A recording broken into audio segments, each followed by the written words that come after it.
ठीक है जी, new new chapter शुरू करा आज, वैल्यूएशन ऑफ गुडविल। सबसे पहले मेरा सवाल है, और आपको पता भी है, 11th में आप लोग मुझसे पढ़े हो तो मुझे यकीन है आप जवाब दोगे। गुडविल क्या होती है? तब हम वैल्यूएशन ऑफ गुडविल समझेंगे। गुडविल का क्या मतलब है? गुडविल क्या है? What is goodwill? कंपनी की इमेज। अच्छा, मतलब आप रेपुटेशन टाइप, इस टाइप से कुछ कहना चाह रहे हो, है ना? अम, तो क्या होती है ये एक एक पार्टनरशिप फर्म के लिए गुडविल क्या है? नहीं मतलब कि वैसे क्या है, जो 8 वर्ड्स मैंने बताए हुए हैं, जो 8 वर्ड वो गोल्डन वर्ड्स हैं, उसमें से क्या है ये? गुडविल क्या होती है हमारी? Asset, very good. Intangible asset है ना। इनटेंजिबल एसेट का मतलब क्या होता है? Which can not be seen और टच्ड। मतलब गुडविल एक ऐसी एसेट है जिसको हम देख नहीं सकते, मतलब ऐसे आंखों से नॉर्मल आंखों से दिखती थोड़ी है गुडविल।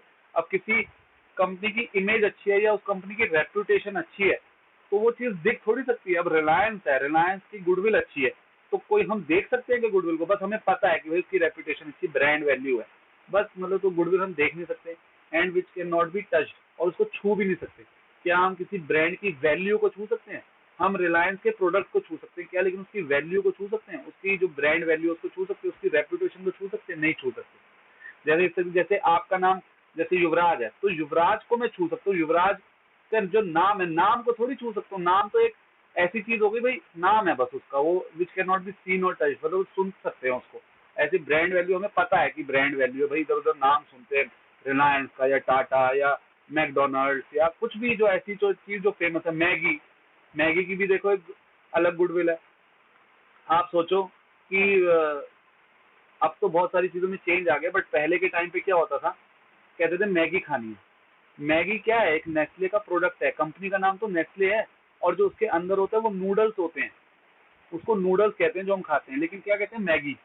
अब मैगी तो एक नेस्ले जो कंपनी है उसका प्रोडक्ट है मैगी, उस प्रोडक्ट का नाम है मैगी, उसके अंदर तो नूडल्स है ना। लेकिन हम क्या कहते हैं? मैगी। हम शॉप पे जाएंगे, कहेंगे मैगी दे दो, चाहे हम लाएंगे यिप्पी की ले आएंगे, टॉप रेमन की ले आएंगे, चिंग चाइनीज, लेकिन वो इतनी तगड़ी ब्रांड वैल्यू बन गई कि उसके अंदर होते होते नूडल्स हैं, बट हम बोलते क्या है कि मैगी दे दो। एक समझ रहे हो, ये ब्रांड वैल्यू देखो कितनी बड़ी बन गई। ये गुडविल, ये गुडविल है देखो उस कंपनी की, कि बचपन से खा रहे हैं मैगी मैगी। बाकी कंपनी तो अभी आई, है ना। और भी बहुत सारी ऐसी चीजें हैं, अभी मेरे एकदम माइंड में नहीं आ रही, आएंगी तो मैं, या आपके माइंड में आप लोगों को कोई ऐसी चीज लग रही हो तो बताओ, जिसकी ब्रांड वैल्यू इतनी है कि उसका प्रोडक्ट तो कुछ और है, लेकिन वो नाम, मतलब उसका नाम ही कहते हैं कि भाई नाम से ही मतलब वो चीज फेमस हो गई है। ऐसा कुछ आप लोगों के मन में हाँ, जैसे एक और बताता हूँ, फिर से बोल रहा हूँ, आज की डेट में तो इतना नहीं है, लेकिन आप मतलब अपने पेरेंट्स से पूछोगे तो वो आपको जवाब देंगे। पहले क्या कहते थे? सोचना, मैं एक चीज वो देखूंगा। अब मैं फिर से बोल रहा हूँ, अब आप उसको शायद इतना रिलेट नहीं कर पाओ, मैं रिलेट कर सकता हूँ, देखना शायद आप भी रिलेट कर पाओ। आपके घर में जैसे बड़े बुजुर्ग होंगे वो, या वो आपको कभी कहते हैं, सुनना क्या, वो कहते हैं भाई जाओ बाजार से ना कोलगेट ले आओ। अब कोलगेट थोड़ी है, मतलब कोलगेट तो एक ब्रांड है। होता क्या है? वो टूथपेस्ट होता है। अब टूथपेस्ट तो पेप्सोडेंट भी आता है, क्लोजअप भी आता है, ये भी, लेकिन कोलगेट ने एक इतनी ब्रांड वैल्यू एक टाइम पे बना ली थी कि बड़े बुजुर्ग जैसे आपके दादा वगैरह नाना वगैरह होंगे ना, वो आज भी शायद यही वर्ड यूज करते हो कि भाई कोलगेट ले आओ। वैसे तो मंजन वर्ड यूज करते, बट अगर वो टूथपेस्ट वगैरह यूज करते तो वो कहेंगे ना कोलगेट ले आओ। अब कोलगेट तो एक ब्रांड का नाम है, बट उसके अंदर होता तो टूथपेस्ट है ना। तो ऐसे आपको बहुत सारे एग्जाम्पल मिल जाएंगे कि उन्होंने इतनी, ये क्या है? गुडविल ही तो है कि कंपनी ने इतनी अच्छी अपनी ब्रांड इमेज बना रखी है कि वो नाम से प्रोडक्ट जाना जाता है, ना कि मतलब उसके जो अंदर जो चीज है। ठीक है ना। तो आप लोगों के माइंड में कुछ आया ऐसा, कुछ लग रहा हो कि सर देखो ऐसी भी एक, हम भी एक एग्जांपल देते हैं कि इसको देखो ये कहते हैं, लेकिन एक्चुअल में वो चीज वो होती है, लेकिन ब्रांड से फेमस है। कुछ आ रहा है किसी के माइंड में तो बताओ मुझे। कुछ ना कुछ आना चाहिए, कुछ सोचो आप लोग भी, कोई ऐसी चीज जो आप लोग यूज करते हो या आपको पता हो कि ऐसा हो। चलो अभी आएगा क्लास के बीच में तो बताना मुझे कि सर अभी। फ्रूटी, फ्रूटी, हाँ, फ्रूटी है ना, कहते हैं फ्रूटी पीनी है। जैसे अभी फिर से कह रहा हूँ, अब ना ये चीजें इतनी, क्योंकि इतनी सारी कंपनी आ गई, कंपटीशन हो गया, लेकिन हर्ष ने भी बड़ा अच्छा एग्जांपल दिया। जैसे कहते हैं अब अभी आज भी मैं अपने बेटे को भी देखो क्या करता हूँ, कहता हूँ चल मार्केट से, अभी तो छोटा है बहुत लेकिन उसको पता है, मैं उसको कहता हूँ चल आ तेरे को मार्केट से फ्रूटी दिलाऊंगा या फ्रूटी पीनी है। अब मैं चाहे उसको दिला माजा रहा हूँ, फ्रेस्का दिला रहा हूँ या ट्रॉपिकाना, कुछ भी दिला रहा हूँ, लेकिन मुंह से मेरे क्या निकल रहा है कि फ्रूटी पीनी है। मतलब वो इतना फेमस हो गई, मेरे मुंह से भी फ्रूटी निकलता है। मैं कभी नहीं कहता माजा पीनी है या ट्रॉपिकाना पीना है या कुछ और पीना है, फ्रूटी बोलता हूँ। बहुत अच्छा एग्जाम्पल दिया हर्ष ने भी। तो इस तरीके से ब्रांड इमेज इतनी तगड़ी बन चुकी होती है, जो कंपनी की रेपुटेशन, कि उस प्रोडक्ट को उस नाम से जान। तो गुडविल की देखो कितनी तगड़ी वैल्यू है, उसका नाम कितना ज्यादा है। मैंने शायद 11th में एग्जांपल दिया हो, अभी मैं उसको भी डिस्कस करूंगा। पहले मैं आपको बताता हूँ गुडविल, अब सबको पता चल गया क्या है। गुडविल एक ऐसी, अभी मैं आपको थोड़ा सा मतलब अकाउंट्स की भाषा में बताऊं कि गुडविल एक ऐसी मतलब एसेट है जो नाम से मतलब कि आपको प्रॉफिट कराती है। मतलब नाम से उसका इतना ज्यादा नाम है कि वो आपको इतनी मतलब प्रॉफिट करा सकती है, उस नाम में इतना दम है, ठीक है ना। तो वो एक तरीके से सुपर प्रॉफिट, एक सही वर्ड बोलूं कि गुडविल एक ऐसी एसेट है जो आपको सुपर प्रॉफिट दिला देती है।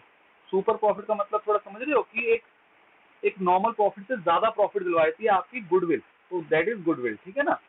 और वैल्यूएशन ऑफ गुडविल, वैल्यूएशन मतलब कि गुडविल की वैल्यू निकालना। अब कोई मान के चलो शास्त्री नगर में कोई डॉक्टर है, वो कहता है कि मेरी भाई इतनी गुडविल है शास्त्री नगर में। मतलब कि एक एग्जांपल लेते हैं, मान के चलो एक क्लिनिक होंगे आमने सामने खुले हैं मान के चलो शास्त्री नगर में। अब एक पे तो इतनी भीड़ है, इतने पेशेंट्स आ रहे हैं, और एक पे एक दो पेशेंट्स है या वो खाली बैठा हुआ है। तो ऐसा क्यों है? उसने भी एमबीबीएस करी हुई है, वो भी डॉक्टर है, और सामने जो दूसरा है वो उसने भी एमबीबीएस करी है, वो भी डॉक्टर है, और उस पर लाइन लगी हुई है। क्यों है ऐसा? क्योंकि उसने अपनी गुडविल बनाई हुई है। ऐसे गुडविल मतलब कि भाई पेशेंट को लगता है कि इस डॉक्टर की दवाई लेते हैं ना तो हम ठीक हो जाते हैं, और उस डॉक्टर की दवाई से शायद ठीक नहीं होते इतनी जल्दी जितनी उसको क्या है, उसने अपनी ब्रांड इमेज बनाई हुई है, रेपुटेशन बनाई हुई है कि भाई मेरी दवाई लो और जल्दी ठीक हो जाओ। समझ रहे हो ना एक तरीके से। तो कोई उससे पूछे भी तेरी गुडविल कितनी है, कोई पूछ सकता है ना। ऐसा क्यों क्यों पूछते हैं, मैं एक एग्जांपल के साथ अब आप लोगों को बताता हूँ कि गुडविल की वैल्यूएशन क्यों करना जरूरी है, या गुडविल की वैल्यूएशन किस तरीके से होती है। गुडविल की वैल्यूएशन मतलब गुडविल ना दो तरीके की होती है। पहले ये समझो गुडविल जो है वो दो तरीके की होती है, ठीक है। गुडविल एक होती है सेल्फ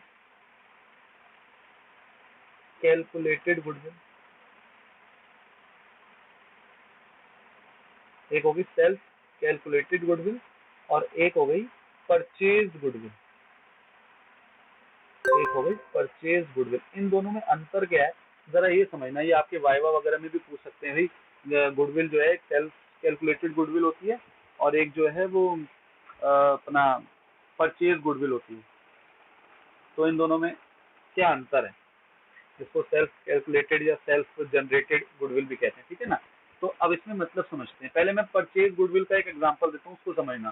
पहले परचेज गुडविल का एग्जांपल देता हूँ, ठीक। मान के चलो शास्त्री नगर में एक बहुत फेमस कोचिंग सेंटर है। शास्त्री नगर में एक बहुत फेमस कोचिंग सेंटर है, कोई भी नाम ले लेते हैं, शर्मा शर्मा जो भी है ना, इलाइट विलाइट जो भी, चलो एग्जाम्पल ले लो। मान के चलो इलाइट वाला है, उसका शास्त्री नगर में बहुत नाम है इलाइट कोचिंग सेंटर का, ठीक। तो वो अपना मान के चलो वो जो उसका ओनर है वो दिल्ली से ना शिफ्ट हो रहा है। ये पता नहीं मैंने एग्जांपल आप लोगों को पहले दिया है नहीं दिया, अब नहीं दिया तो सुन लो, दिया है तो फिर तब भी सुन लो। तो वो क्या है, वो जो ओनर है मान के चलो इलाइट का, वो शास्त्री नगर से ना मतलब दिल्ली से छोड़ के कहीं और शिफ्ट हो रहा है। मान के चलो राजस्थान शिफ्ट हो रहे हैं भाई, वहाँ राजस्थान के हैं मान के चलो इलाइट के ओनर, और वो सोच रहे भाई अब मैं वहीं रहूंगा राजस्थान, अब यहाँ से सब छोड़ छाड़ के जाना चाहता हूँ।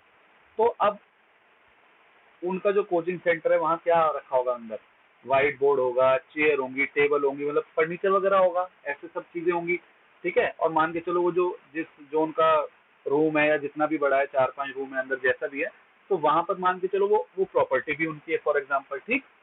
तो अब ना इलाइट वाले जो है वो बंद करके जा रहे हैं अपना कोचिंग सेंटर, मान के चलो शास्त्री नगर से दिल्ली से ही मतलब पूरा बंद करके जा रहे हैं। तो किसी को खबर मिलती है तो वो कहते हैं जी इलाइट वाले से मिलते हैं, कहते हैं सर आप अपना कोचिंग सेंटर जा रहे हो बंद करके, तो आप ऐसा करो इसको बंद मत करो, ये मुझे दे दो।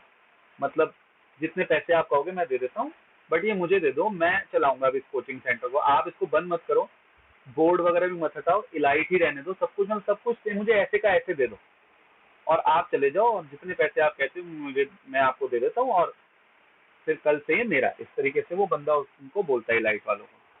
तो अब वो जो है इलाइट वाले कहते हैं ठीक है, मान जाते हैं, कहते हैं ठीक है मैं तो दिल्ली छोड़ के जा रहा हूँ, तो तुम कोई दिक्कत नहीं मेरे नाम से चला लो। मतलब वो कह रहे सब कुछ सेम टू सेम, मुझे ऐसा ही चाहिए, कोई चेंज नहीं चाहिए, आप पैसे लो बाहर आ जाओ और मैं अंदर घुस जाऊंगा, मेरा हो गया। इस तरीके से वो बोर्ड बोर्ड कहते हैं, सब कुछ ऐसे ही टंगा रहने दो, जो इलाइट का बोर्ड लगा है बाहर वो भी सेम रहने दो, अंदर व्हाइट बोर्ड फर्नीचर वगैरह सब सेम टू सेम रहने दो, और पैसे बता दो कितने लोग हैं। तो अब इलाइट वाले जो भी ओनर है वो क्या करते हैं, वो हिसाब लगाते हैं कि भाई मेरे पास ना फर्नीचर जो है वो है, मान के चलो कहते हैं 2 लाख का फर्नीचर रखा है अंदर, ठीक। कहते हैं ये जो जगह है मतलब जो उनकी प्रॉपर्टी है, ठीक है, जो प्रॉपर्टी है, प्रॉपर्टी मतलब जो वो जगह है जहाँ पे वो पढ़ाते हैं, जो भी घर है या जो भी है वो कोचिंग सेंटर, तो वो प्रॉपर्टी वो मान के चलो कहते हैं भाई वो 20 लाख की है, ठीक। 20 लाख की, और भी मतलब सब कुछ मिला लोग ने लगाया भाई, फर्नीचर और प्रॉपर्टी मेरे ख्याल यही चीज़ है, बाकी तो कुछ है नहीं अंदर ना उसमें। तो वो कहते हैं, ये लगाते हैं हिसाब ये है। तो अब जो बंदा उनके पास गया होता है ना, आवाज़ नहीं आ रही, युवराज ने कुछ कहा है। हाँ हाँ, अभी अभी उससे उसी पे आ रहा हूँ मैं। तो इलाइट वाले ने लगाया ये आ रहा है उसके जो फर्नीचर प्रॉपर्टी रखी है। अब इलाइट वाले को मतलब उस बंदे को बुलाया जो खरीदना चाहते हैं, तो उसको उन्होंने कहा इलाइट वालों ने कि जी 25 लाख रुपए दे दो और ये कोचिंग सेंटर आपका। कहता है 25 लाख रुपए दे दो, ये कोचिंग सेंटर आपका। तो वो कहते हैं, बंदा कहता है जी एक बार बताओगे हिसाब कैसे आपने 25 लाख लगाए। तो वो कहते हैं देखो जी 2 लाख का तो फर्नीचर रखा है, 20 लाख की प्रॉपर्टी है, जगह है जहाँ पर अब आप पढ़ाओगे जो आपकी होने वाली है कल से। तो वो बंदा कहते हैं जी ये तो 22 लाख बनते, फिर 25 लाख किस चीज के मांग रहे हो।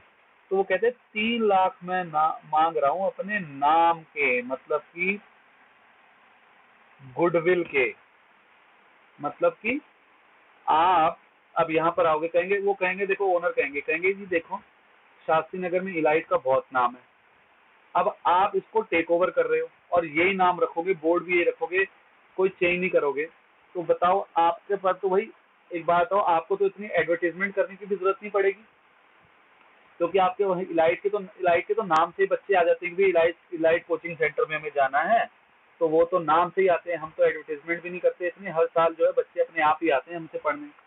तो वो कहते हैं हाँ बात तो सही है।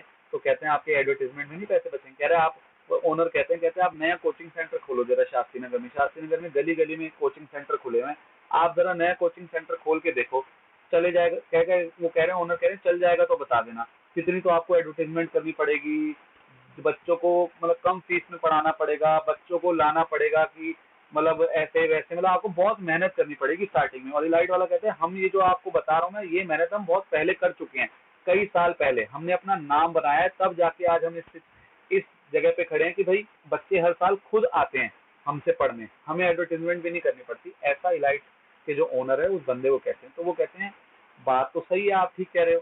तो वो कहते हैं अच्छा तो आपकी जो मतलब गुडविल की वैल्यू है वो 3 लाख है। तो वो कहते हैं हाँ जी 3 लाख है, क्योंकि हमने इतनी मेहनत करी है स्टार्टिंग में, और आपको तो अब कोई एडवर्टीजमेंट नहीं करनी, बच्चे सीधा जमे जमाए मिलेंगे, इस साल मिल जाएंगे आपको, अगले साल फिर और बच्चे आएंगे, तो आपको तो एडवर्टीजमेंट के भी पैसे बच रहे हैं, और मेरा नाम मैं आपको दे रहा हूँ, इलाइट के नाम से ही शास्त्री नगर में बच्चे आते हैं, ऐसा वो कहते हैं। तो वो बंदा मान जाता है। तो वो कहता है, तो वो उनको 25 लाख रुपए देता है और कहता है कि ठीक है अब ये कोचिंग सेंटर मेरा विद नेम, अब मैं इलाइट के नाम से चलाऊंगा, क्योंकि मैंने आपको 3 लाख रुपए आपके नाम के दिए हैं, क्योंकि आप कई सालों से शास्त्री नगर में आपके नाम से बच्चे आते हैं, तो मुझे लगता है कि इतने पैसे मैं आपको दूंगा तो मुझे नुकसान नहीं होगा, इतने तो मैं वैसे ही कमा जाऊंगा कि भाई नाम से ही बच्चे आ जाएंगे इतने एक साल में, तो कि मैं निकाल लूंगा। तो वो 25 लाख रुपए दे देता है। बात स्टोरी समझ आई, इतनी सी कहानी थी। अब आपको जवाब देना है मुझे सोच के, जो इस बंदे ने 25 लाख रुपए दिए हैं, उस बंदे ने जिसका कोचिंग सेंटर हो गया उसने 25 लाख रुपए दिए हैं और 3 लाख रुपए गुडविल के दिए हैं। तो उस बंदे के लिए, एक्स मान लो उसका नाम, जो बंदा है एक्स जिसने लाइट के ओनर को 25 लाख रुपए दिए, जिसमें से 3 लाख गुडविल के दिए हैं, तो मेरा सवाल आप लोगों से ये है कि उसके लिए, एक्स के लिए, ये गुडविल दोनों में से कौन सी हुई, परचेज गुडविल या सेल्फ कैलकुलेटेड गुडविल, क्या हुई उसके लिए। है ना, बिल्कुल क्लियर है। तो मतलब मेरा स्टोरी आपको सुनाने का जो 5 मिनट मैंने लिया आपसे, तो वो सफल हो गया, आपने मतलब मेरे को ऐसे समझाना नहीं पड़ा, बिल्कुल ठीक, क्योंकि उसने गुडविल परचेज करी है, तो इसलिए परचेज गुडविल इसका नाम है। दूसरी क्या है, सेल्फ कैलकुलेटेड। सेल्फ कैलकुलेटेड क्या होती है, जैसे इलाइट के ओनर ने 3 लाख रुपए निकाली, कैसे निकाली, कुछ फॉर्मूला लगाया होगा, कुछ करा होगा, तभी तो 3 लाख निकाली ना, ऐसे थोड़ी मन करा उसका कि मैं 3 लाख बोल देता हूँ, कि 22 लाख से 3 लाख बोल दो तो राउंड ऑफ हो जाएगा, 25 लाख ले लेता हूँ, ऐसा थोड़ी है। इलाइट के ओनर ने 3 लाख रुपए जो गुडविल आई है उसको कैलकुलेट करा होगा, वैल्यूएशन ऑफ गुडविल करी होगी, वैल्यू निकाली होगी, ठीक है। तो उनके लिए कौन सी गुडविल आई है? Self self calculate. अभी अभी करेंगे, ये चैप्टर का नाम ही यही है, अभी हमने यही तो सीखना है इस चैप्टर में, ठीक है। तभी तो पहले थोड़ा बेस बना रहा हूँ आप लोगों का। तो पहले ये क्लियर हो गया कि इलाइट के ओनर ने जो 3 लाख की गुडविल निकाली है, तो वो कौन सी गुडविल होगी दोनों में से? सेल्फ कैलकुलेटेड गुडविल होगी। सेल्फ कैलकुलेटेड मतलब उन्होंने कैलकुलेट करी है, कुछ फॉर्मूला पे बेस्ड या कुछ भी है जो भी हम आगे पढ़ने वाले हैं। तो मेरे ख्याल दोनों का मतलब समझ आ गया आपको, ठीक। अब एक चीज याद रखना जो आपको आगे काम आएगी, या आपके वाइवा में, मैं आपको बीच बीच में वाइवा का भी सब मतलब कराता रहता हूँ, उसको भी ले भी रेडी रहना। सेल्फ कैलकुलेटेड गुडविल कभी भी बैलेंस शीट में शो नहीं होती, और जो परचेज गुडविल होती है वो बैलेंस शीट में हमेशा शो होती है। क्रॉस कर दिया इसके आगे मैंने टिक लगा दिया। परचेज गुडविल कभी मतलब हमेशा जो है बैलेंस शीट में शो करते हैं उसको एसेट साइड में, क्योंकि हमने खरीदी है ना, वो उसके लिए 3 लाख रुपए पे करे हैं। उस बंदे ने, सोचो एक्स ने 3 लाख रुपए पे करे हैं, तो उसने गुडविल ली है वो, तो वो बैलेंस शीट में क्यों नहीं शो करेगा मुझे बताओ? क्योंकि कैश माइनस करेगा, गुडविल प्लस करेगा, तो एसेट हो गए ना, एक एसेट कम हो गई, एक बढ़ गई, तो ये इसलिए उसको बैलेंस शीट में शो करेगा। लेकिन सेल्फ जनरेटेड वाली शो नहीं होती। सेल्फ जनरेटेड तो हमने अपने लिए निकाली है ना, वो कोई दिख थोड़ी रही है, वो तो हमने अपने लिए निकाली कि भाई कितने की वैल्यू है। अगर आज मैं अपना नाम बेचने जाता हूँ तो मेरे नाम की वैल्यू क्या है, लेकिन वो बैलेंस शीट में थोड़ी शो कर देगा। उसने कोई खरीदी थोड़ी है, उसने कोई गुडविल, कोई एसेट वैसे थोड़ी बन गई, समझ रहे हो मेरी बात? परचेज गुडविल होती है तभी तो उसको एसेट कहते हैं, टेंजिबल एसेट, क्योंकि उस बंदे ने 22 लाख की जगह 25 लाख रुपए दिए हैं, तो 3 लाख रुपए उसने सिर्फ नाम के दिए हैं जो उसको दिख नहीं रहा, तभी तो उसको इंटेंजिबल एसेट कहते हैं, which can not be seen और टच्ड। लेकिन जो सेल्फ कैलकुलेटेड गुडविल है वो तो इंसान अपने लिए निकाल रहा है कि भाई आज अगर मैं अपना नाम बेचता हूँ तो कितने में बिकेगा। जैसे मैंने शायद आप लोगों को एक एग्जाम्पल दिया था, मुझे याद नहीं दिया, फिर भी मैं आपको एग्जाम्पल देता हूँ, सुनना जरा। व्हाट्सएप किसका है पता है आपको? कौन सी कंपनी का है व्हाट्सएप जो आप चलाते हो? व्हाट्सएप फेसबुक का। टीना कह रही है फेसबुक का, वेरी गुड, बिल्कुल ठीक बताया टीना ने। ये पहले फेसबुक का नहीं था, फेसबुक ने इसको खरीदा था आज से कुछ साल पहले, मेरे ख्याल 5-6 साल पहले फेसबुक ने व्हाट्सएप को खरीदा था। फेसबुक के पास बहुत पैसा है, फेसबुक से उसने खूब कमा रखा है, नाम भी पता है। हाँ, मार्क जकरबर्ग है ना। इंस्टाग्राम भी किसी और का था, व्हाट्सएप भी किसी, हाँ बिल्कुल ठीक बोल रहे हो राय। सब इन्होंने खरीद लिया। क्यों खरीदा? नहीं, ट्विटर स्नैपचैट नहीं है। हाँ, मार्क जकरबर्ग ने व्हाट्सएप, इंस्टाग्राम, फेसबुक ये सब है। तो मार्क जकरबर्ग ने जो फेसबुक है वो तो उनका पहले से था, लेकिन उन्होंने व्हाट्सएप खरीद लिया, इंस्टाग्राम खरीद लिया। क्यों खरीद लिया? क्योंकि ये ना फेसबुक से भी ज्यादा पॉपुलर हो रहे थे। मतलब आप खुद बताओ, आज की डेट में भी आपको अगर किसी से चैट करनी है या कुछ है तो आप किस पे करते हो? व्हाट्सएप पे करते हो जनरली, फेसबुक मैसेंजर पे नहीं करते इतनी, है ना। और वैसे अगर चलाना हो तो इंस्टाग्राम चलाते थे, तो ये ना बड़े फेमस हो रहे थे। और फेसबुक को लग रहा था मेरा पत्ता तो कट जाएगा, और फेसबुक के पास था पैसा बहुत। तो इन्होंने इतना पैसा मतलब बोल दिया उन लोगों को लेने के लिए, मतलब कह दिया इतने में, मतलब कि एक बार मतलब समझ रहे हो कि इतना ज्यादा पैसा बता दिया कि भाई इतने में दे दूंगा, मतलब इतने में खरीद लो, मतलब इतने में बेच दो मुझे।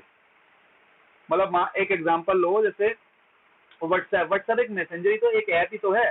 कोडिंग कोडिंग वगैरह करके आजकल तो बच्चे भी बना रहे हैं ऐप, आपको अगर पता हो, एंड्रॉइड ऐप बच्चे भी बना रहे हैं आजकल जो कोडिंग वोडिंग सीख जाते हैं।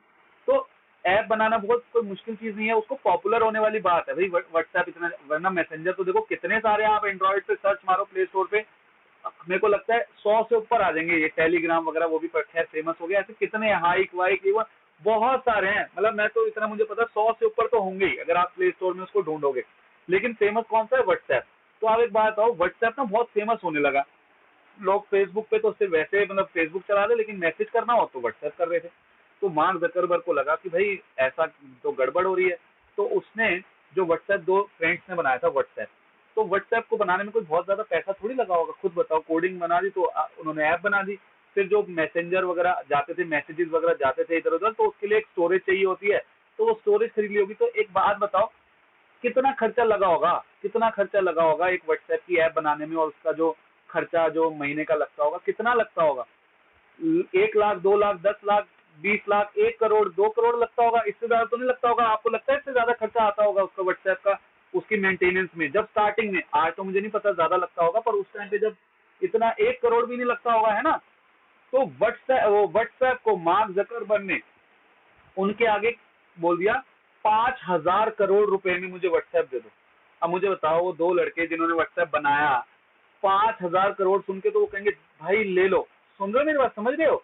तो उसने इतनी बड़ी कीमत दे दी उनको कि भाई दिमाग वगैरह ऐसे बोल दिया, ये लो भाई 5,000 करोड़ रुपए ले लो। और उसकी कीमत कितनी होगी, अगर आप एक्चुअल में उसके सर्वर की, व्हाट्सएप की, एंड्रॉइड की कीमत निकालो तो 1-2 करोड़ भी नहीं होगी। उसके लिए उनको 5,000 करोड़ रुपए दे दिए। क्यों दिए बताओ मुझे। नाम के। व्हाट्सएप इतना ज्यादा फेमस हो गया था, दुनिया में हर कोई व्हाट्सएप चला रहा था। मैसेज, किसी को मैसेज करना है, चैट करनी, तो व्हाट्सएप ही चला रहा था। आज भी मेरे को लगता है 80% लोग व्हाट्सएप ही यूज करते हैं। तो आप बताओ, वो इतना फेमस हो गया। फेसबुक के पास पैसा बहुत था, वो मतलब आपको पता है, मिलियनर, यंगेस्ट मिलियनर है वो, बिलियनर मार्क जकरबर्ग। तो उसने मतलब बताओ ऐसा ऑफर दी थी कि सामने वाला मना ही नहीं कर सकता। 1 करोड़ की अगर वो चीज थी, उसके लिए 4,999 करोड़ ऊपर से बोल दिए कि ये लो भाई 5,000 करोड़। उन्होंने हंसते हंसते बेच दिया। और आज देखो पूरा उसने मार्केट कवर कर रखी है। व्हाट्सएप चलाओगे तो वो फेसबुक का, इंस्टाग्राम चलाओगे तो वो फेसबुक का, फेसबुक खुद फेसबुक का। इंस्टाग्राम भी ऐसे खरीदा। इंस्टाग्राम भी तो एक ऐप है, लेकिन हाँ, तो आप बताओ, क्योंकि वो यूज यूज करके लोगों ने मतलब इतनी ज्यादा वो, तो आप खुद समझ रहे हो कि ब्रांड की कितनी वैल्यू है। 1 करोड़ की चीज के लिए 5,000 करोड़ रुपए देने हैं वो। पता नहीं रुपीज में था या डॉलर्स में था, समझो इतने ज्यादा, मतलब कि वो उसको खरीदा। तो सिर्फ और सिर्फ इसलिए क्योंकि उसकी ब्रांड वैल्यू की वजह से, कि व्हाट्सएप का नाम इतना फेमस हो गया था, दुनिया में सब चला रहे थे, नॉट इन इंडिया, पूरे वर्ल्ड वाइड। तो ये होती है उसकी वैल्यू। तो मेरे ख्याल ये क्लियर हो गया आपको कि भाई सेल्फ कैलकुलेटेड गुडविल और परचेज गुडविल क्या है, ठीक।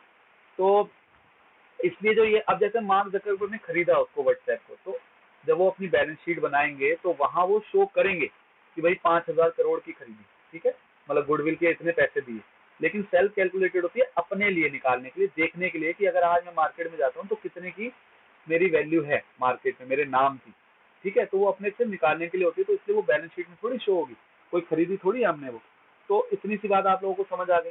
अब बात करते हैं कि गुडविल की वैल्यू निकालने के लिए, कि गुडविल जैसे सेल्फ कैलकुलेटेड मतलब जो है सेल्फ जनरेशन, कि भाई उसके क्या क्या तरीके हैं, कौन कौन से तरीके हैं जिससे हम गुडविल की वैल्यू निकाल सकते हैं। जैसे 3 लाख निकाली थी, या वो 4,999 में बेचा जो भी 5,000 करोड़ में, तो उसकी वैल्यू कैसे निकलती है। उसके 5 मेथड हैं। गुडविल की वैल्यूएशन करने के 5 मेथड हैं। वो 5 मेथड अब मैं आपको लिख के बता रहा हूँ, जरा सुनना। एक है सिंपल एवरेज मेथड, एक है वेटेड एवरेज मेथड। ये वेटेड एवरेज मेथड ना शायद कट गया है, एक दो अपने स्कूल से कंफर्म करना। मैं पिछले 1-2 सालों से सुन रहा हूँ कि ये कट गया सर, कट गया ऐसे बोलते हैं। तो एक बार आप लोग भी कंफर्म कर देना स्कूल में पूछ के कि है या कट गया। अगला है सुपर प्रॉफिट मेथड। बहुत आसान चैप्टर है और बहुत छोटा चैप्टर है। मेरे ख्याल, मुझे नहीं लगता 3 क्लासेस में फिनिश हो जाएगा। सुपर प्रॉफिट 3 या मैक्सिमम 4 जाएंगी, इसकी मतलब खत्म, उससे ज्यादा नहीं, 1 हफ्ते का चैप्टर है ये। Super profit method. उसके बाद आपके पास है कैपिटलाइजेशन ऑफ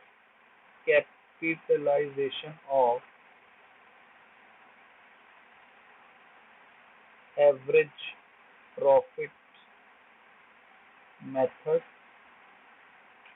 और capitalisation of super profit method.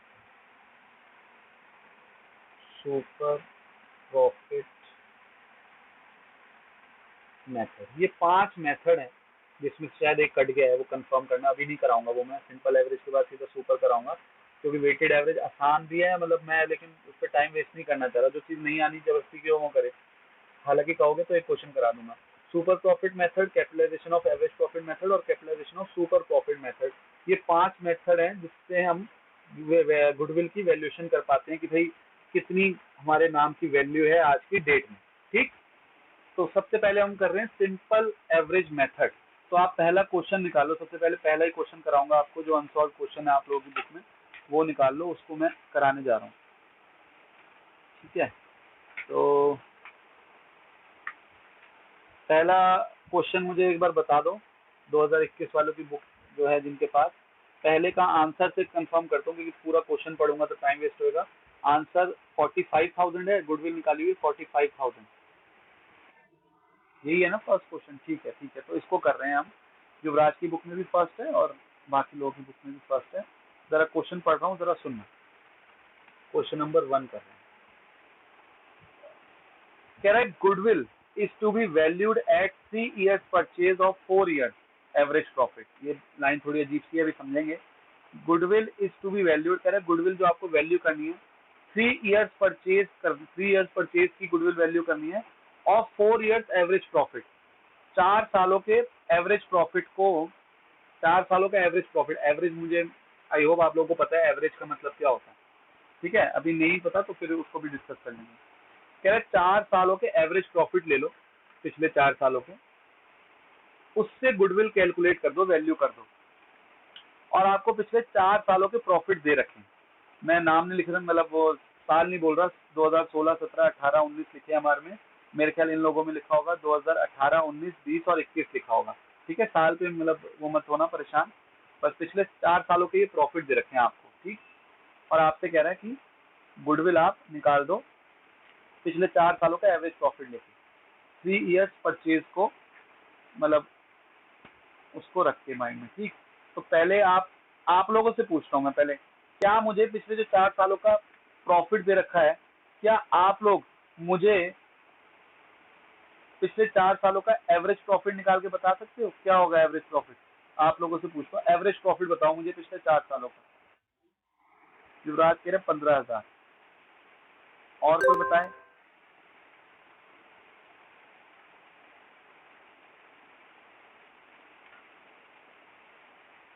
Average किसी चीज की कैसे निकालते हैं? एवरेज क्या करते हैं, जितने जितने अमाउंट है उन सबको प्लस कर दो, डिवाइडेड बाय जितने अमाउंट है। मतलब कि 12,000 न्यूमरेटर में क्या लो, 12,000 प्लस 18,000 प्लस 16,000 प्लस 14,000, ठीक है, डिवाइडेड बाय कितनी ट्रांजेक्शन है, मतलब 4 है ना, तो 4 से डिवाइड कर दो। मतलब कि मेरे ख्याल आप समझ गए होंगे, फिर भी एक बार करके बता रहा हूँ।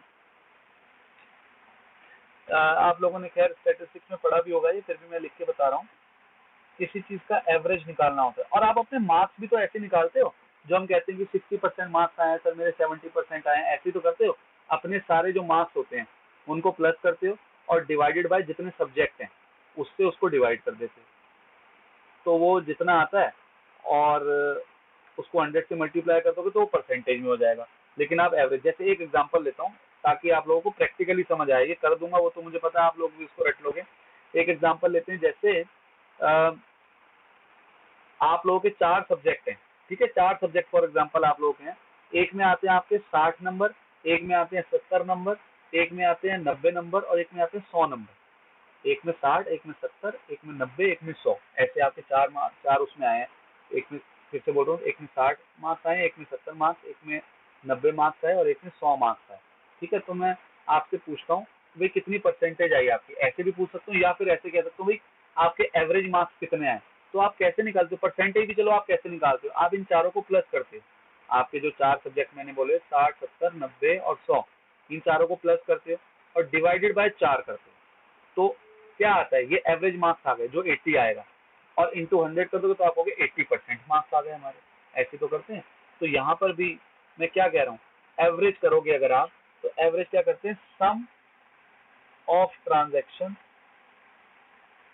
जो फॉर्मूला होता है, sum of transaction divided by number of transaction. ये एक बेसिक फॉर्मूला है एवरेज का, इसमें कुछ ऐसा नहीं है कि आपको मैंने कोई कोई चला गया, कौन है, टीना चली गई,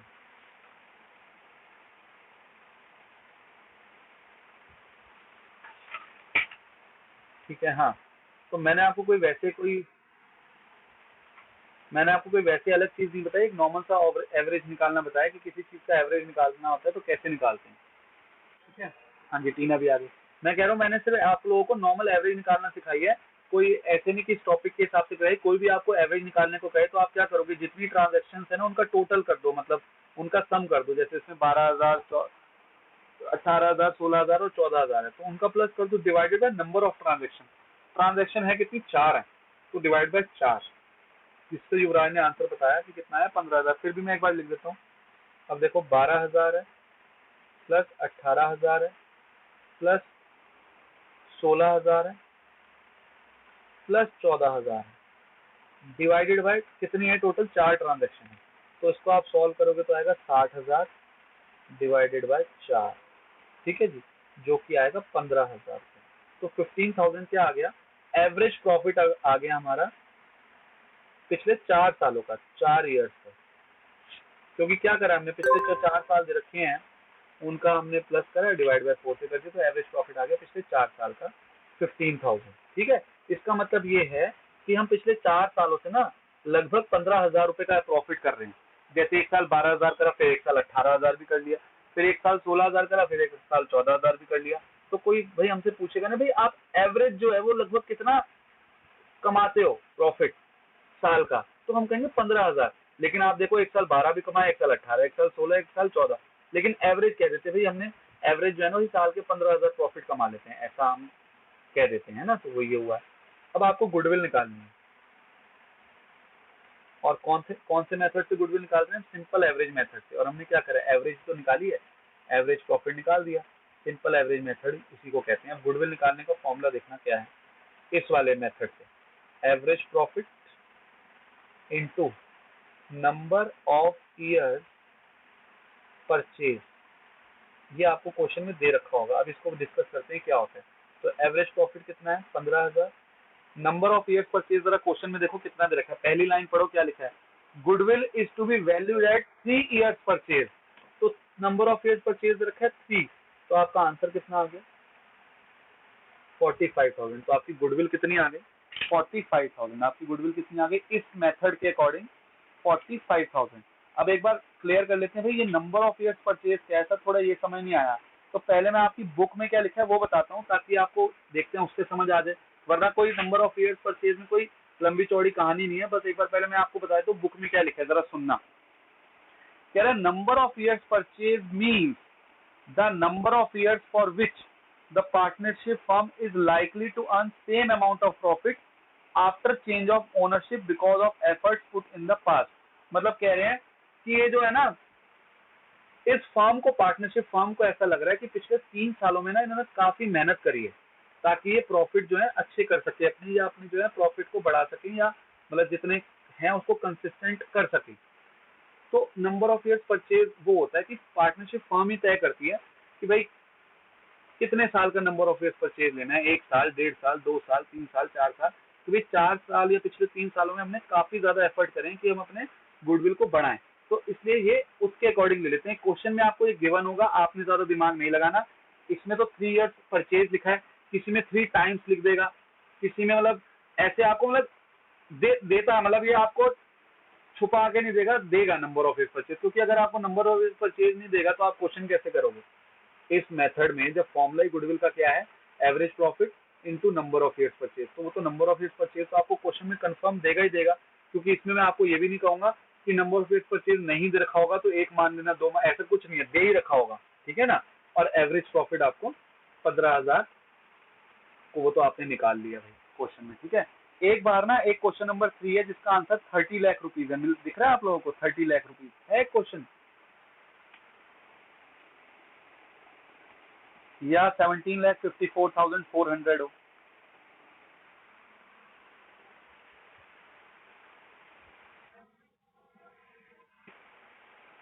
जरा सुनना ठीक, क्या कह रहा हूं मैं, कह रहे दिव्या परचेज ज्योतिष बिजनेस विद इफेक्ट फ्रॉम 1 अप्रैल 2019 लिखा है मेरे उसमें। अभी आप मेरे वाले सुन लो, क्योंकि इसमें साल का 21 लिखा है, ठीक है। प्रॉफिट शोन बाय ज्योतिष business for the last 3 financial year. तो कह रहे दिव्या जो है वो ज्योति का बिजनेस खरीदने जा रही है, कब से, 1 अप्रैल 2021 से। और कह रहा है प्रॉफिट जो दे रखे हैं ना ज्योति के बिजनेस के पिछले 3 सालों के, तो वो 1,00,000, 1,25,000 और 1,12,500 दे रखे हैं। और उनके आगे ब्रैकेट में कुछ लिखा है जिसको भी मैं इग्नोर कर रहा हूँ। फिर नीचे क्वेश्चन में लिखा है calculate the value of forms goodwill on the basis of 2 years purchase of average profit of last 3 years। तो क्वेश्चन में तो मेरे ख्याल किसी को कोई दिक्कत नहीं होगी, समझ आ गया। अब देखते हैं ब्रैकेट में क्या लिखा है। ब्रैकेट में कुछ चीजें लिखी हुई हैं जिसको अब हम पढ़ने जा रहे हैं। तो जो 1 लाख वाली फिगर है उसके आगे ब्रैकेट में लिखा है, including N abnormal gain of 12,500। कह रहा है जो 1 लाख का प्रॉफिट हुआ है इसमें 12,500 का एबनॉर्मल गेन इंक्लूड है, ऐसा कह रहा है। क्या होता है ये अभी हम थोड़ी देर में देखेंगे, ठीक। उसके बाद आपसे कह रहा है क्वेश्चन में, जिसके आगे 1,25,000 लिखा है, उसके आगे कह रहा है कि ये जो 1,25,000 का प्रॉफिट आया है वो after charging N abnormal loss of 25,000 रुपए। कह रहा है 25,000 रुपए का एबनॉर्मल लॉस को चार्ज करने के बाद हमारा प्रॉफिट जो है वो 1,25,000 रुपए हुआ है। और लास्ट वाला जो लिखा है 1,12,500, उसके आगे लिखा है excluding 12,500 as insurance premium on firm's property now to be insured. तो ये आपको 4-3 चीजें दे रखी हैं जो उसके आगे एडजस्टमेंट दे रखी है। तो ये क्वेश्चन अब क्या हो गया, विद एडजस्टमेंट हो गया। मतलब आपको पहले ना एवरेज प्रॉफिट तो वैसे निकालना है जैसे हम निकालते हैं, लेकिन एवरेज प्रॉफिट को ठीक करना है, मतलब कि कुछ एडजस्टमेंट्स है उनको प्लस माइनस करके हमने आंसर निकालना है। क्वेश्चन नंबर 9 है या फिर 7 है 2021-2019 की बुक के अकॉर्डिंग। जल्दी से इस क्वेश्चन को देखेंगे। फॉर्मूला वही है जो गुडविल निकालने का फॉर्मूला रहेगा, average profit into number of years purchase. हमें एवरेज प्रॉफिट निकालना है पहले, और इस क्वेश्चन में एवरेज प्रॉफिट ऐसे नहीं निकलेगा कि वो जो 3 फिगर दे रखी है 1,12,500, 1,25,000 और 1,10,000 करके डिवाइड बाय 3 कर दो तो आपको एवरेज प्रॉफिट मिल जाएगा। इसमें नहीं मिलेगा क्योंकि इसमें कुछ एडजस्टमेंट कर रखी है। तो उसके लिए क्या करते हैं ना, हम एक ऐसा एक टेबल सा बना लेते हैं। पहले में लिख देंगे ईयर, जो आपको ईयर दे रखा है। दूसरे में लिख देंगे जो प्रॉफिट दे रखा है आप लोगों को। तीसरे में कर देंगे जो एडजस्टमेंट हमें करनी है, और चौथे में जो कर देंगे उसको लिखेंगे एडजस्टेड प्रॉफिट। ये हमारा वो सही वाला प्रॉफिट होगा जो हमको एवरेज प्रॉफिट निकालने के लिए यूज करना है, वो इस वाले कॉलम में आएगा। पहले साल देख लेते हैं, साल कौन कौन से लिखे हैं। साल कौन कौन से लिखे होंगे आप लोगों में, लिखा होगा 18-19 लिखा है पहला, नहीं 3 दे रखे होंगे ना, हाँ ऐसे ही रखा होगा, सॉरी, 2019-20 और 2020-21 ऐसे तो आएगा मेरे ख्याल ऐसे ही आएगा। देखो क्या पता एक ही साल दे रखा हो, क्या पता। तो 1,25,000 और 1,12,500, ये 3 आपको प्रॉफिट दे रखे हैं। लेकिन ना, अच्छा एक बात बताओ, जब हमें गुडविल निकालनी है, गुडविल का मतलब क्या होता है कि अब आपने अभी तक देख भी लिया होगा कि गुडविल हम कैसे निकालते हैं। पिछले 5 सालों के ना हम अपने प्रॉफिट देखते हैं कि क्या हम प्रॉफिट, मतलब जितने ज्यादा प्रॉफिट होंगे, आप खुद मानते हो जितने ज्यादा प्रॉफिट हम करेंगे उतनी ज्यादा हमारा एवरेज प्रॉफिट आएगा, और जितना ज्यादा एवरेज प्रॉफिट आएगा उतनी ज्यादा हमारी गुडविल आएगी। मानते हो ना ये बात? तो वो कैलकुलेशन से मैथमेटिकली आपको दिख रहा है, जितना ज्यादा प्रॉफिट होगा उतना ज्यादा एवरेज प्रॉफिट आएगा, जितना ज्यादा एवरेज प्रॉफिट आएगा उतना ज्यादा हमारी गुडविल आएगी। तो ना, जब भी हमको गुडविल निकालनी होती है तो हमको कौन से प्रॉफिट लेने चाहिए। गुडविल का मतलब क्या होता है कि हमने अपने बिजनेस में मेहनत करी है, दिन रात एक करा है, बहुत ज्यादा काम करा है, तब जाके हमने प्रॉफिट ज्यादा अर्न करे होंगे। और जब हमने बहुत ज्यादा मेहनत करी होगी तो उसी से तो हमारी गुडविल बनी होगी। एक बात बताओ, एक कोचिंग सेंटर है शास्त्री नगर में, बैठा है बेकार सा पढ़ा रहा है, बच्चे आ रहे हैं नहीं आ रहे कोई फर्क नहीं है, और एक कोचिंग सेंटर है बच्चे एडवर्टीजमेंट कर रहा है, बच्चों को दिन रात एक कर रहा है, मतलब बहुत ज्यादा मेहनत कर रहा है। तो आप सोचो कि उसको मेहनत कर रहा है तो उसके प्रॉफिट भी ज्यादा होने चाहिए, उसके प्रॉफिट भी ज्यादा आएंगे। तो मेरा जो आपको इतनी सारी बात बोलने का मतलब है वो सिर्फ ये है कि कभी कभार ना हमको बिजनेस में कोई ऐसे एबनॉर्मल प्रॉफिट भी हो जाते हैं। एबनॉर्मल प्रॉफिट का मतलब क्या हुआ? एबनॉर्मल प्रॉफिट मतलब जो हमारे बिजनेस के प्रॉफिट नहीं है, जो हमारा जो मेन बिजनेस है, कोचिंग सेंटर का बिजनेस है मान के चलो, तो बच्चों से जो फीस आ रही है वो मेरा मेन बिजनेस, वो मेरी मेन इनकम हुई। लेकिन मान के चलो मेरा कोचिंग सेंटर है, मैंने वहां पर टेबल चेयर बेच दिए, मान के चलो अपने जो है 4 टेबल एक्स्ट्रा पड़ी थी वो बेच दी, एक 4 चेयर एक्स्ट्रा पड़ी थी, एक टेबल एक्स्ट्रा पड़ा था वो बेच दिया, उससे मेरे को 5,000 का प्रॉफिट हो गया। तो क्या ये मैंने अपने मेहनत, बिजनेस की मेहनत करके अपना दिन रात एक करके ये प्रॉफिट कमाया मैंने, जो ये 5,000 का मुझे चेयर टेबल बेच के प्रॉफिट हो गया? नहीं। लेकिन आप याद करो, आप प्रॉफिट एंड लॉस अकाउंट जब बनाओगे तो उसके क्रेडिट साइड में लिखोगे by profit on sale of furniture 5,000 रुपए, जो इस 1 लाख रुपए में इंक्लूड हो रखा होगा। तो क्या गुडविल निकालने के लिए हमें वो 5,000 रुपए इस प्रॉफिट में से हटाने नहीं चाहिए? क्योंकि हमारी मेहनत का प्रॉफिट तो 95,000 रुपीज है। 5,000 तो हमको एक्स्ट्रा प्रॉफिट हुआ है, जिसको आप एबनॉर्मल प्रॉफिट इस क्वेश्चन में लिखा हुआ है, एबनॉर्मल गेन लिखा हुआ है। तो क्या गुडविल निकालते वक्त हमें उस प्रॉफिट को भी लेना चाहिए जिसके लिए हमने मेहनत नहीं करी? गुडविल का मतलब क्या है कि भाई जो मेहनत करके आपने प्रॉफिट हासिल करा और 5,000 तो हमने मेहनत ही नहीं करी, तो इसलिए क्या एबनॉर्मल गेन को हमें माइनस नहीं कर देना चाहिए जब हम गुडविल के लिए प्रॉफिट निकाल रहे हैं सही वाले? तो इसलिए जो हमको कितना प्रॉफिट दे रखा है, 12,500 का प्रॉफिट दे रखा है, एबनॉर्मल गेन लिखा हुआ है वो। तो एबनॉर्मल गेन हम क्यों माइनस कर रहे हैं, मैं आपको रीजन बता रहा हूँ। टीचर रटवा देते हैं कि एबनॉर्मल गेन को माइनस कर दो, एबनॉर्मल लॉस को प्लस कर दो, खत्म। लेकिन आप लोगों को समझना है कि क्यों माइनस कर रहे हैं, क्यों हम करते हैं, क्योंकि हमें गुडविल निकालनी है।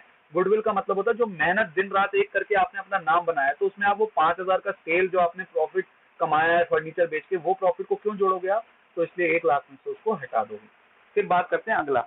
अगला लिखा है एबनॉर्मल लॉस 25,000 रुपए का। मतलब हमें वैसे तो 1,50,000 का प्रॉफिट हुआ था। एक बात समझो, हमें वैसे प्रॉफिट कितना हुआ था जो हमने मेहनत से कमाया था, मतलब वो कमाया था 1,25,000 रुपए, ठीक, सॉरी 1,50,000 रुपए। तो लेकिन हमने ना प्रॉफिट एंड लॉस अकाउंट में एक लॉस लिख दिया कि भाई हमने फर्नीचर वगैरह मान के चलो लॉस में बेच दिया। कितने लॉस में? 25,000 के लॉस में बेच दिया। तो हमने क्या उसको P&L के डेबिट साइड में लिखा होगा? सर बिल्कुल लिखा होगा 25,000 रुपए, जिस वजह से आपका प्रॉफिट 25,000 कम आ रहा होगा। लेकिन आपने अपनी मेहनत से कमाए कितने थे? 1,50,000 कमाए थे, लेकिन 25,000 का एबनॉर्मल लॉस लिखने की वजह से आपका प्रॉफिट कम हो गया। तो अगर हम एबनॉर्मल लॉस को माइनस कर रहे हैं, तो क्या हमें एबनॉर्मल गेन को माइनस कर रहे हैं, तो क्या हमें एबनॉर्मल लॉस को प्लस नहीं करना चाहिए? क्योंकि हमने मेहनत से तो 1,50,000 रुपए कमाए हैं, लेकिन ये फर्नीचर को जो हमने लॉस में बेचा है उस वजह से हमारा प्रॉफिट कम हुआ है। अगर ये एबनॉर्मल लॉस में नहीं लेता तो मैंने तो मेहनत से 1,50,000 रुपए कमाए थे इस साल। बात समझ आ रही है आप लोगों को? तो 25,000 रुपए हम एबनॉर्मल लॉस को क्या कर देंगे? प्लस कर देंगे। हमें मतलब आप ये समझ लो, यहाँ पर हमें वो प्रॉफिट लेना है जो हमने मेहनत से कमाया। तो यहाँ पर 1,00,000 का जो प्रॉफिट है, इसमें कौन सा प्रॉफिट जुड़ा हुआ है? जो हमने मेहनत से नहीं कमाया था, इसलिए उसको हटा दिया। अब यहाँ पर 1,25,000 रुपए प्रॉफिट आया, लेकिन इसमें हमने एक ऐसा लॉस जोड़ दिया था जो मेहनत का कमाई जिसने कम कर दी। मतलब हमने कमाए तो 1,50,000 थे मेहनत से, लेकिन लॉस हमने P&L अकाउंट के डेबिट साइड में लिखा होगा, जिस वजह से हमारा प्रॉफिट 1,25 हो गया। लेकिन मेहनत के लिए निकालने की वजह से अगर हम देखें तो मेहनत से जो हमने प्रॉफिट कमाया, अपने मेन बिजनेस से कमाया, मेहनत वर्ड नहीं यूज कर रहा हूं, जो हमने अपने मेन बिजनेस से कमाया वो 1,50,000 कमाया था, लेकिन P&L के डेबिट साइड में 25,000 लिख दिया, जिस वजह से हमारा प्रॉफिट कम हो गया। और वो एक ऐसा लॉस था जो हमारे बिजनेस से वैसे रिलेटेड नहीं था, वो तो एक वैसे कभी कभी होने वाली चीज है कि फर्नीचर बेचा लॉस हो गया। और ये कितना आएगा? 88,500। ये दोनों समझ आ गए? इन दोनों में कोई डाउट तो नहीं है?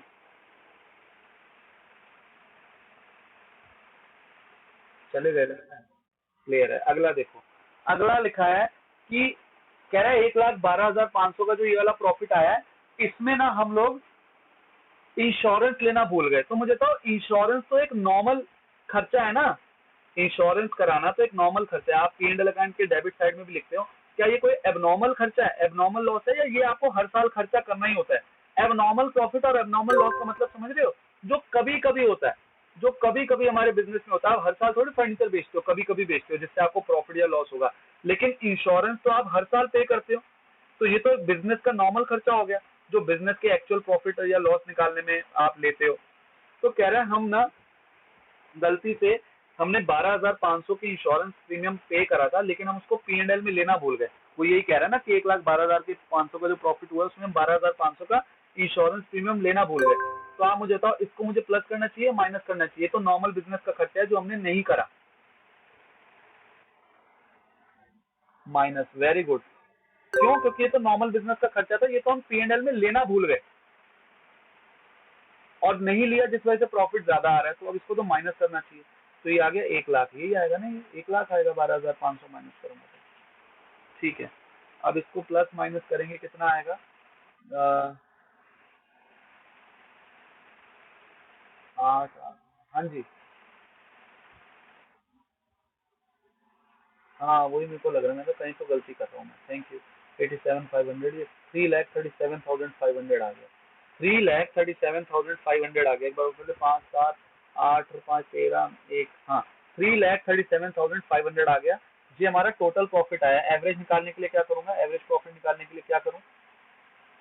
ये तो तीनों सालों का प्लस आया है। 3,37,500। जल्दी से मुझे बताओ, क्या ये 3 से डिवाइड होएगा पूरा? और 2 वाला मैंने आप लोगों को कहा था उस दिन बताऊंगा, फिर चले गए। ये पूरा डिवाइड होगा कि नहीं होगा?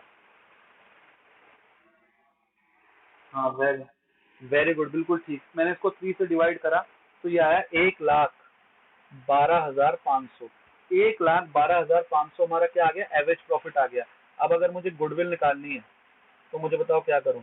अब मैं फॉर्मूला नहीं लिख रहा, सीधा लिख रहा हूँ 1,12,500, और नंबर ऑफ ईयर्स परचेज कितना दे रखा है इस क्वेश्चन में?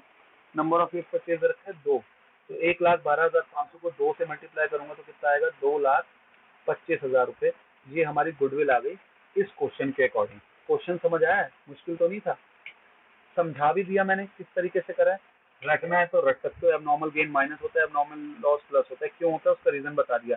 टीचर आपको ऐसे बता देंगे इसको माइनस कर दो, इसको प्लस कर दो, लेकिन फिर आप यहाँ फंस जाओगे जब ये इंश्योरेंस प्रीमियम या दूसरे तरीके का आएगा। तो वो आपने अपना दिमाग लगाना है ना। कह रहे हैं इंश्योरेंस प्रीमियम, आपको बताओ इंश्योरेंस प्रीमियम एक ऐसा खर्चा है जो बिजनेस का पार्ट है, मतलब मेन बिजनेस का पार्ट है। ये हर साल होने वाला खर्चा है, ऐसा नहीं है, एबनॉर्मल सा नहीं लगता ये सुनने में। तो वो कह रहे हैं हम लेना भूल गए। जब लेना भूल गए तो फिर उसको प्रॉफिट ज्यादा आ रहा होगा, तो हम अगर लेते तो प्रॉफिट कितना आता? कम आता, तो इसलिए इसको माइनस करेंगे। ये आ गया आपका 3 साल का प्रॉफिट। 3 से डिवाइड कर दो क्योंकि 3 साल का प्रॉफिट एवरेज प्रॉफिट आ गया। गुडविल का फॉर्मूला वही है, average profit into number of years purchase. तो आपका गुडविल आ गई 2,25,000। क्लियर है आप लोगों को? कोई डाउट तो नहीं?